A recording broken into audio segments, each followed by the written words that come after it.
भगवान बुद्ध जी ने कहा है, किसी और के लिए दिया जला के आप अपने रास्ते का अंधेरा भी दूर करते हैं। जी हाँ, मेरी आज की कहानी इसी विचार पे आधारित है, जिसका टाइटल है हेल्पिंग अदर्स, यानी दूसरों की सहायता करना।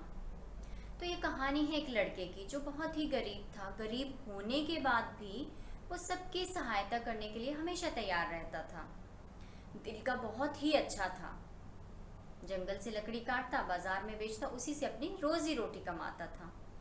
एक दिन वो जंगल से लकड़ी काट के वापस लौट रहा था तो देखा उसने रास्ते में एक बुजुर्ग इंसान धीरे धीरे धीरे धीरे लकड़ी काट रहे हैं। उसने कहा, बाबा क्या बात है, आप ठीक नहीं लग रहे।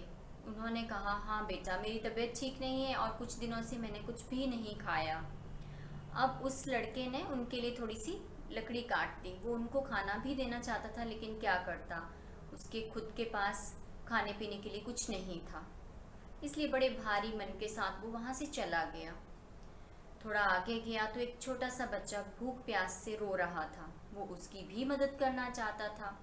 उस बच्चे की माँ लकड़ी काट रही थी, लेकिन उस लड़के के पास कुछ था नहीं जो उसकी मदद कर सकता। वो वहाँ से भी बड़े भारी मन के साथ चला गया।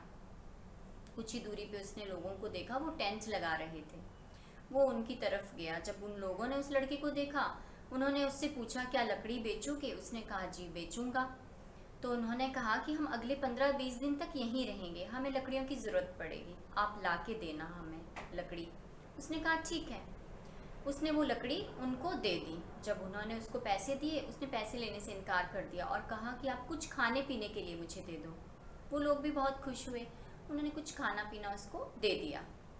अब वो खाना पीना लेके अपने घर ना जाके जंगल की तरफ चल पड़ा। पहले जाके उसने उस बच्चे को खाना खिलाया, पानी पिलाया, फिर उस बूढ़े इंसान को खाना खिलाया, पानी पिलाया, और जो थोड़ा बहुत बचा वो खुद खा के और लकड़ियाँ काटने चला गया। 15-20 दिन तक उसने लकड़ी काट के वहीं उन लोगों को दी। उसके बाद फिर वो रोज़ाना उसका जो काम था कि लकड़ी काटता, बाज़ार में बेचता और अपनी रोज़ी रोटी कमाता, वैसे ही वो कर रहा था। एक दिन थोड़ी ऊंची पहाड़ी पे वो लकड़ी काट रहा था और वहाँ से उसका पैर फिसला और वो गिर गया। काफ़ी चोट आई उसके पैर में। वो जैसे तैसे घर पहुँच गया। उसके बाद वो उठ नहीं पा रहा था, चल नहीं पा रहा था, इसलिए जंगल में लकड़ी काटने भी नहीं जा रहा था। एक दिन, 2 दिन, 3 दिन, चौथे दिन वो बुजुर्ग इंसान जो थे सबको पूछने लगे कि वो लड़का आजकल दिखाई नहीं दे रहा। तो उनको किसी ने बताया कि वो पहाड़ी पे लकड़ी काट रहा था, वहाँ से फिसल के गिरा और उसके पैर में काफ़ी चोट आई है और वो चल नहीं पा रहा, इसलिए वो जंगल में नहीं आ रहा। वो बूढ़े इंसान भागे भागे उसके पास पहुँचे और कहा, बेटा तुम चिंता मत करना, तुम्हारे खाने पीने का ध्यान मैं रखूँगा। जब उस महिला को भी उस लड़के के बारे में पता चला, वो भी उसकी मदद के लिए पहुँच गई। तो ये उस लड़के की अच्छी नेचर का ही परिणाम था कि लोग उसकी मदद के लिए आ रहे थे। लोग कहते हैं कि आजकल के टाइम में कोई किसी की मदद नहीं करता, कोई किसी की हेल्प नहीं करता। क्या आप किसी की हेल्प करते हो? बिना एक्सपेक्टेशंस अगर किसी की हेल्प करें तो कहीं ना कहीं आपके लिए भी कोई ना कोई अच्छा काम कर ही रहा होता है।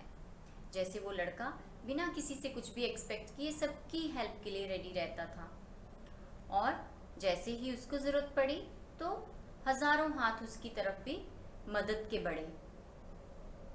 तो ज़रूरी नहीं है कि दूसरों की हेल्प जो है हम पैसे दे के ही कर सकें।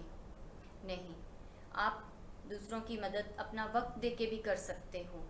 आप अपने आस पड़ोस में देखिए, अगर कोई बच्चा अच्छा पढ़ाई करने वाला है लेकिन वो कोचिंग और ट्यूशन फीस अफोर्ड नहीं कर सकता, आप उसको अगर पढ़ा सकते हो तो हफ्ते में 2 या 3 घंटे उसको पढ़ा दीजिए।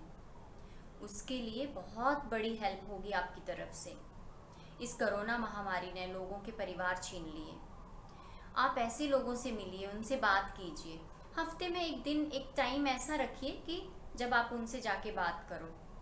वो हफ्ता भर खुशी खुशी आपको दुआएं देते रहेंगे और आपका इंतज़ार करेंगे कि आप आओगे और बात करोगे उनसे।